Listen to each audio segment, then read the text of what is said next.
talked about language as a means of communication, and language के जो meaning है और यूज़ है उससे कम्युनिकेशन जिस तरह हम करते हैं उसमें कल्चर का क्या इन्फ्लुएंस है. So it is the right time to now talk about a form which language uses to express profound and deep concepts. Poetry. हमने written और spoken language की बात की थी everyday use के हवाले से. So today we have with us Yusra Amjad. Yusra Amjad is a Pakistani poet who did her MFA in creative writing from Sarah Lawrence College, and she did her bachelor's in English literature from Forman Christian College. So welcome Yusra Amjad, and thank you for joining us. Such a pleasure to be here. I would like to ask a very basic question. Something as complex and nuanced as poetry, can it be understood across cultures when a certain meaning is intended, and do the readers in another culture understand it? It's not about language, it's about the meaning in the poetry. Or is it lost in translation? So obviously, when you are sharing poetry across different cultures, the first thing that comes up is the language barrier. Now, this is a very hotly contested issue. Can poetry ever be successfully translated, right? Because poetry is the most delicate the use of language that we know. Even prose and fiction, they make use of poetic language, but poetry is an art form where the meaning is especially dependent on nuance and connotation and inference. Those are kind of the subconscious systems of meanings that happen, you know, underneath the denotation, underneath the literal meanings. That's what you perceive when someone says something passive aggressive to you, even though the literal meaning of what they've said might be very positive, right? So in poetry, that is the most delicate. That is what makes poetry poetry. Now there is some very successful examples of some really beautiful poetry translations. And what happens when one successfully translates poetry, as in, for an example, is Federico Lorca's poem Little Viennese Waltz was translated from the original Spanish into English by Canadian poet, singer, songwriter Leonard Cohen. And what happens when a poem is successfully translated? It is elevated. And the translated poem is its own new piece of art because it's now been lent the inferences and connotations and the rich linguistic context of a whole other language. So whether it's the same, whether it's accurate, is hard to say, but you can say whether you've created a new poem in a different language. That's kind of what poetry in translation is. When it's done successfully. When it's done unsuccessfully, for example, it's usually done unsuccessfully in our schools. I was asked to translate in the 8th grade as a basic Urdu English translation exercise, a very well-known couplet from everyone's favorite poet, of course, Mirza Ghalib. Dile nadan tujhe hua kya hai? And now you can imagine the translation that all of us 8th graders wrote down was, my stupid heart, what has happened to you?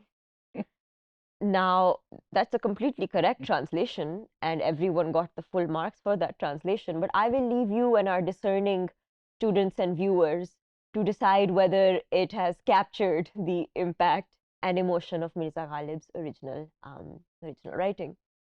However, just as, poetry itself, a piece of poetry is difficult to translate, one thing that has more successfully or more commonly happens between literary traditions is the exchange of art forms, the exchange of poetry forms.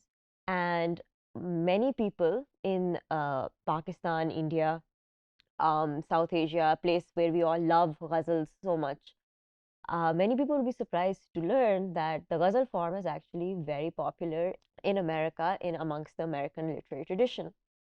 And this is because of a Kashmiri poet called Agha Shahid Ali.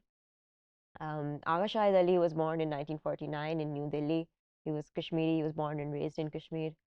He immigrated to America to pursue a PhD in literature. And he, after, as I gave you this egregious example of a ghazal being translated into English, I was really surprised by how successfully Agha Shahid Ali went again and took America by storm as a South Asian poet because of his talent and just how inspirational a figure he was.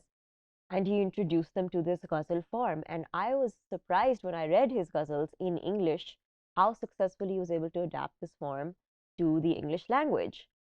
So that is something that I thought about how he did that, and I think that what it is there's certain elements in certain poetic forms that are very universal.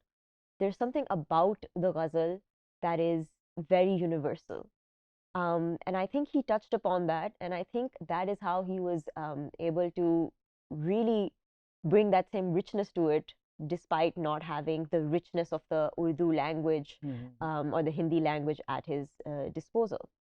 Yes, I was actually going to ask what you have already answered, that some ghazal which is so embedded in the Indo-Pak culture, हमारी तो एक cultural फिजा में परवान चढ़ी है गज़ल, उसको western paradigm में, western cultural scenario में लेके जाना, so he has achieved it successfully, you said.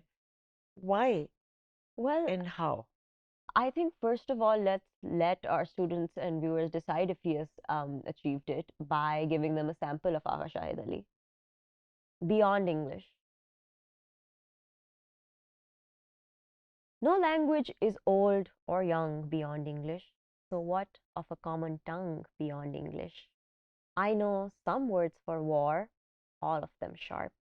But the sharpest one is jung beyond English. If you wish to know of a king who loved his slave, you must learn legends, often sung beyond English. Baghdad is sacked, and its citizens must watch prisoners, now in miniatures, hung beyond English. Go all the way through jungle, from Aleph to Zenith, to see English, like monkeys, swung beyond English. So never send to know for whom the bell tolled, for across the earth it has rung beyond English.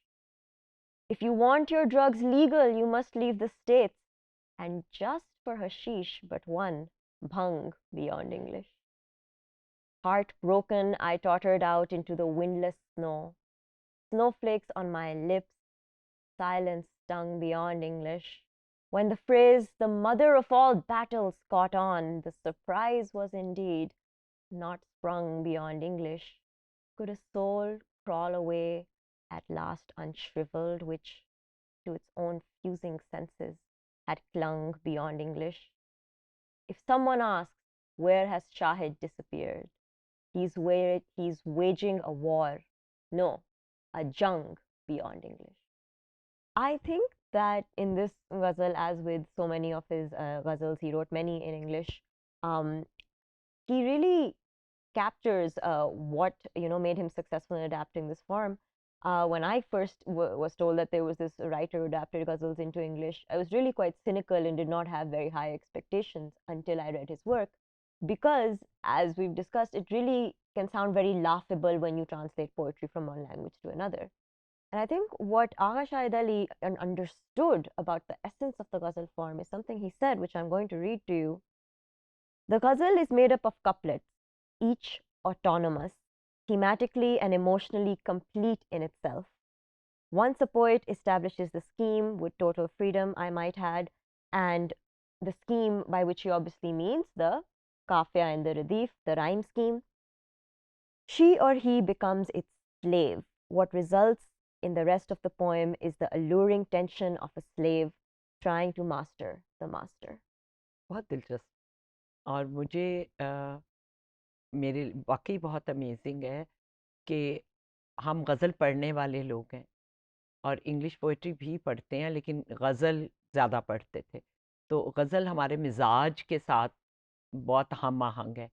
तो with that cultural training of reading ghazal, मुझे बहुत थोड़ी देर लगी इस गज़ल को के बहाव में जाने में।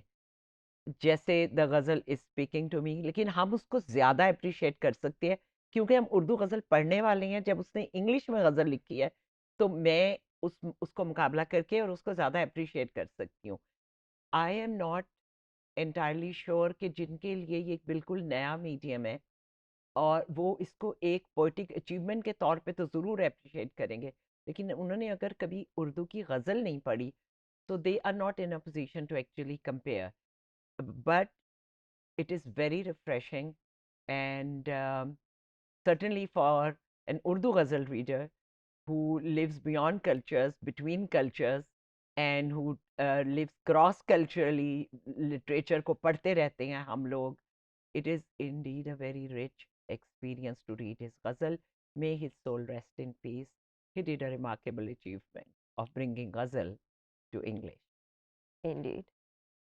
Thank you for bringing this beautiful, magical piece of poetry, ghazal, to our cross-cultural psychology course.